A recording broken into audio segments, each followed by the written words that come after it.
Okay, hello everybody and welcome to today's media conference with Tyrone Mings. Sorry to be slightly late. Before we get underway, just raise your virtual hand as and when you have a question and remain muted at all times, only unmuting yourself to ask that question. This first section for the first 10 minutes will be live, and then at the end we'll have 5 minutes embargoed until 10:30 p.m. this evening. As ever, as it is going to be live, we'll start with Sky Sports News for the opening 4 to 5 minutes, and then we'll open it up to what we can ask for, one question per person with the option for a follow-up if needed. So as ever, Rob Dorset, if you want to get us underway. Great stuff. Thanks, Andy. Tyrone, good to see you. Let me ask you some positive news first, because we've got some difficult questions to ask you in a while. Look, you're in an Aston Villa team that are sixth in the Premier League with a game in hand. You're now seemingly a fixture in so far. Yeah, without a doubt. Not just in terms of league position, like you said, but in terms of my performance at the moment. I feel very fortunate to be part of the England setup every time I get the call up, every time I get selected. So, yeah, it's definitely a positive moment in my career for sure. And in terms of, like you said, the level that I'm playing at, Aston Villa, third of the season. Yeah, I think I could be quietly pleased with how the season's gone so far, and my progress has gone this season as well. Whether it's a back three or a back four that Gareth Southgate chooses, he's got a lot of options there. How do you see the competition for places at centre-back in this England squad right now? Yeah, it's massive, isn't it? We've got a wealth of options at not just centre-back, but all across the team. Whether he plays a back four, a back three is going to be difficult to fit in with whoever you are. Me coming into the squad, I'm trying to implement myself. Everybody is in the same position as me, and I think that's what makes a successful team. Squad. So, yeah, like I said, I feel very fortunate to be here. But then once I'm here, of course, I'm trying to get in the team. I'm trying to make a good impression. To the manager to decide, but I guess I can only do what I can. And again, with my club. Absolutely. Tyrone, I've got to ask you about Greg Clark. Today, I heard them that you've been told about them. He was talking to a parliamentary select committee. He used the term coloured. Pointed out to him, he did immediately apologise and said that that was the term. What are your thoughts? Very vague question. What are your thoughts? Listen, I feel that with all the work that we're doing this year and everything that has happened this year, highlighting the diversity code being one of them, it's we're in a position where education. Saying education, and sometimes it feels like, okay, we're educating people, but what does that really mean, and what does that really look like? And education isn't necessarily in this country. When you hear somebody like him apparently making huge efforts to try and improve equality and opportunity for everybody in the game, that the man at the top doesn't seem to know how inappropriate it is to use language like that.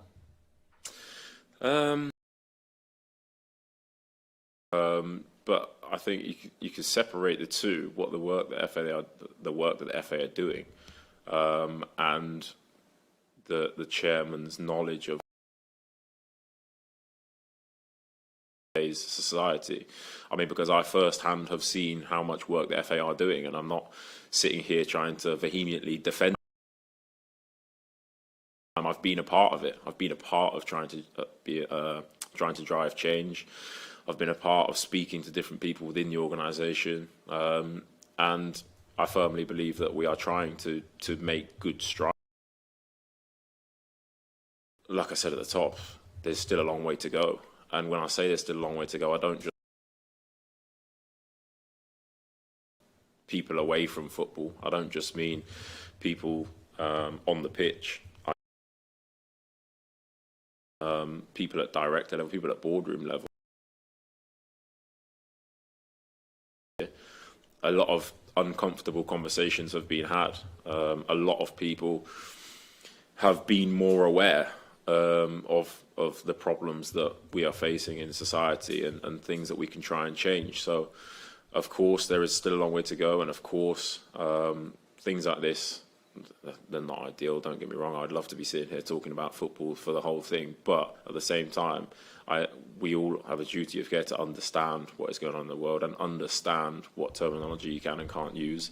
And if you fall foul of that, or there's a slip of the tongue, be man enough and brave enough to apologise for it. So I said it's not for me to condemn it, but like I said, we still have a long way to go, and this probably proves it.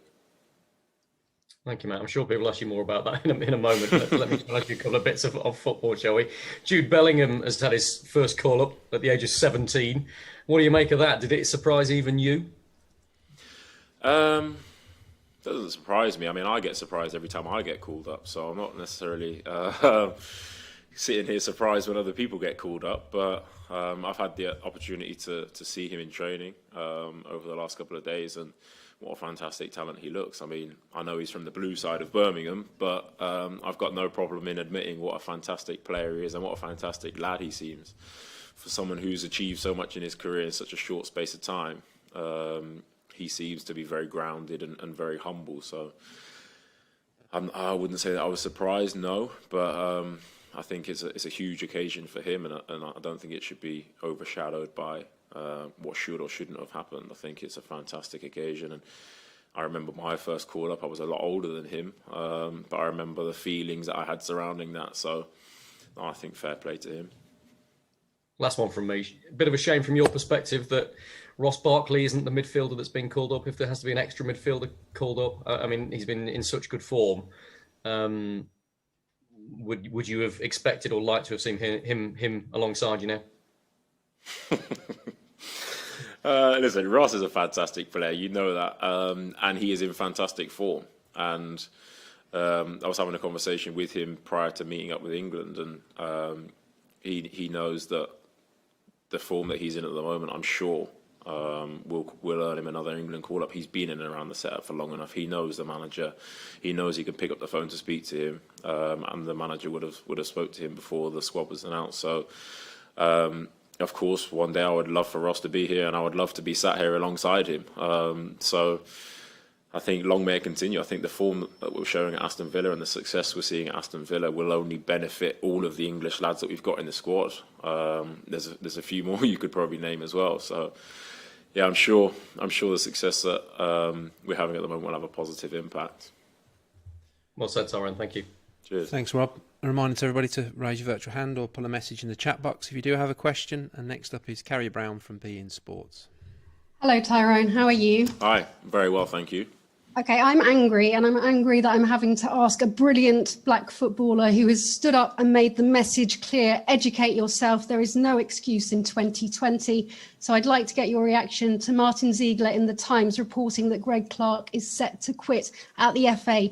As you have just said, his comments have to be separated from what the FA has done and the good work. And I'm sorry, I am asking you to react to this in 2020. Well, you sprung that on me about he's due to quit. I mean, that's not something that I would probably comment on if you asked me, or if I asked you live on TV what you feel about your boss quitting, or someone in a more senior role than you. I don't think that's fair. But like I said, I'll reiterate my point that we do still have a very, very long way to go. And I think there's no shame in that. There's no shame in knowing that we can all improve. There's no shame in knowing that we all have to have uncomfortable conversations, because whilst it doesn't affect large proportions of society or the community, it does affect some segments of it.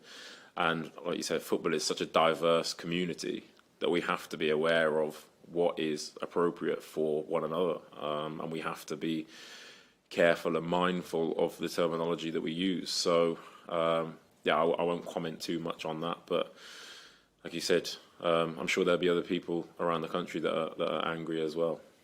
You've also worked very hard with Mind and the Heads Up campaign on mental health. Greg Clark also saying today that to the about the LGBTQ community that being gay is a life choice. We know the suicide rate in the LGBTQ plus community is far higher than in other parts of society.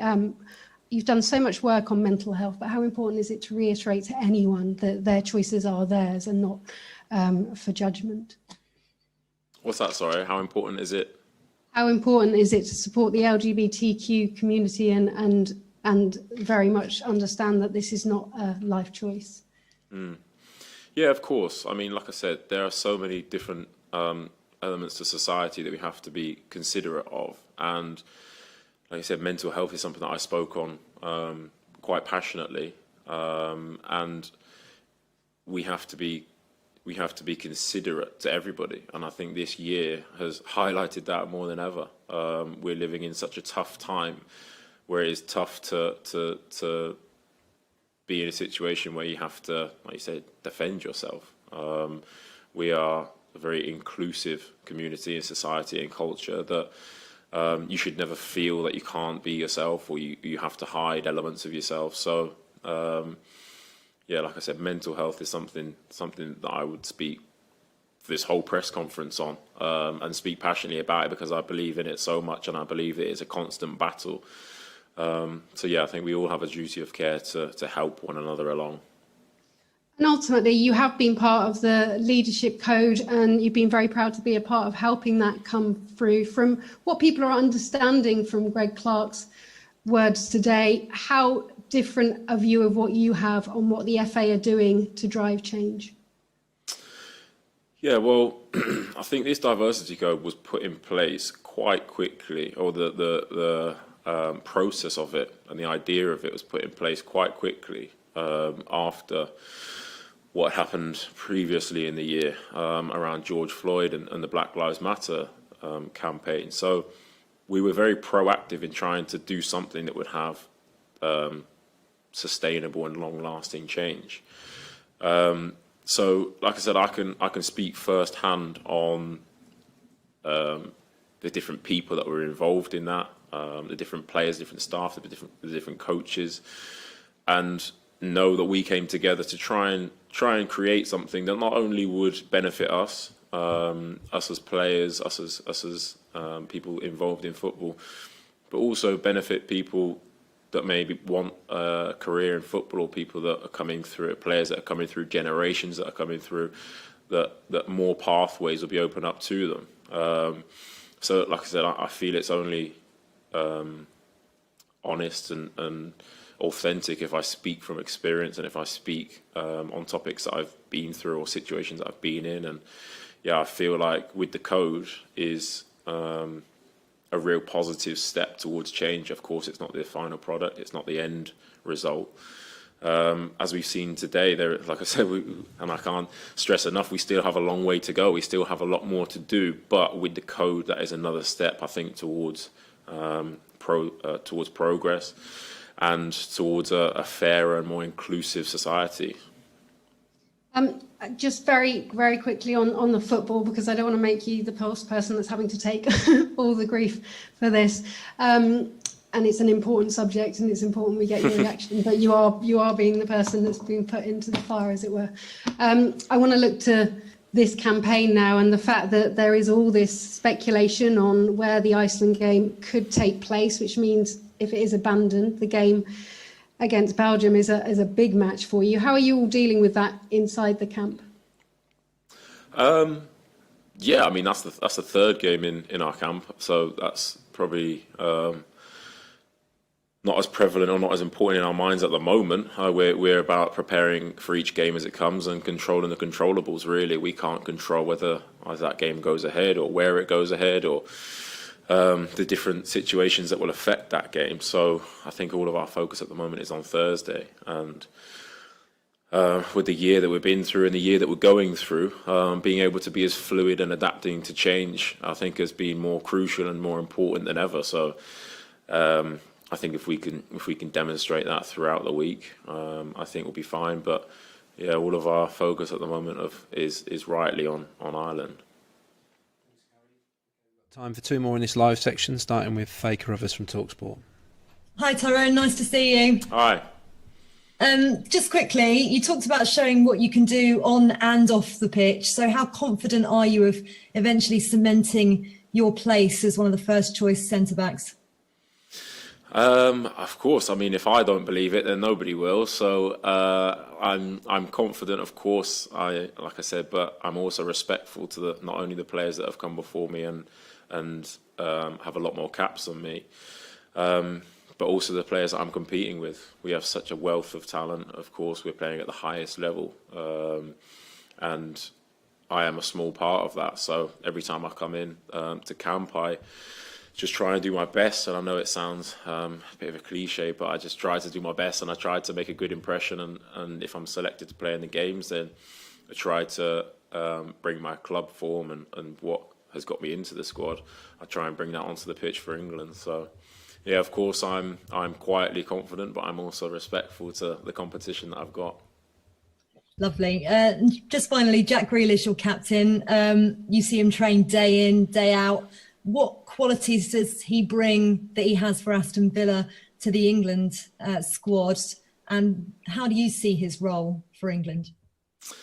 Well, I think his role for England should be, I guess, as him as a player, he wouldn't want to take away from what he is doing at Aston Villa. So I think he would love to take all of the qualities, like I said, the qualities that we're showing for Aston Villa, and the strengths that we have on the pitch are what get us into the camp. So I don't think the England manager would try and change that too much. And I think it's quite clear that the strengths that he has in ball carrying and his ability to drive at the opposition and create chances for his teammates and for the strikers. So yeah, I see Jack day in, day out. I think he is a phenomenal talent. I really do. I think the more you see him, and fortunately enough I see him every day, the more you appreciate how good he is. So yeah, long may it continue us playing together at Aston Villa, and hopefully we get a few more caps on for England together as well. Great stuff. Thanks, Tyrone. Thank you. Thanks, Faye. And we'll finish with the final question, this live section from Alex Howell from BBC Sport. Hi, Tyrone. Hi. I know you're one of the players consulted for the FA Leadership Diversity Code. Was terminology part of that discussion? Good question. Not necessarily. I mean, there was, forgive me if I'm wrong, I'm sure there was a course for the media quite recently about anti-discriminatory terms and kind of unconscious bias. But in that diversity code, we couldn't cover everything. We couldn't allow for slips of the tongue or how we could kind of tackle that problem as well. I mean, we spoke about the different pathways that are perhaps blocked and the opportunities that maybe haven't been as easy to get if you're a black coach or black player coming out of the game and wanting to go into different roles. But like I said, the code is ever evolving, and that it's not the finished article. It's not inclusive of every part of discrimination that we face today. Unfortunately, we don't have a document or a code that has been created yet. But yeah, I think today, and I know I've said it already, but I think today really highlights that we have to keep nudging at it. We have to keep on top of it. We have to keep educating not only one another, but also ourselves, taking the time to understand the society that we live in today, and what is acceptable and what isn't. But no, that wasn't discussed, unfortunately. Thank you. Thank you. Finally, on the football, spoke to Bukayo Saka earlier. There's only 6 games until the Euros next summer. Is it so important for you to take every chance you can? And do you feel like you're so close to being part of that group? I don't feel so close. It's strange because I feel really part of the group, of course. I think we have such a great group in terms of welcoming new players in, that whether you're Jude Bellingham at 17 or me at 26 when I first came in, I think you get the same reception, and I think you get welcomed in exactly the same way. So I think that's really important to feel part of it. But in terms of on the pitch, I think that sort of complacency of feeling part of it is probably where you plateau or fall foul of bad form or not constantly improving yourself. And I think what we have here is a great kind of challenge culture of always trying to improve and always trying to find 1% or 5% that can improve not only us as players but us as a team and as a culture. So I recognise that there isn't a wealth of games before the Euros as well. Like you said, there's only 6, and it's important to take every chance that we get, whether it be, like I said, on the pitch, around the place, on the training field, whether it be with your club. Everything will be taken into consideration, I think, and obviously everybody's dream is to play at a major tournament, but short-term goals, of course, is to try and get in the team and cement my place at centre back.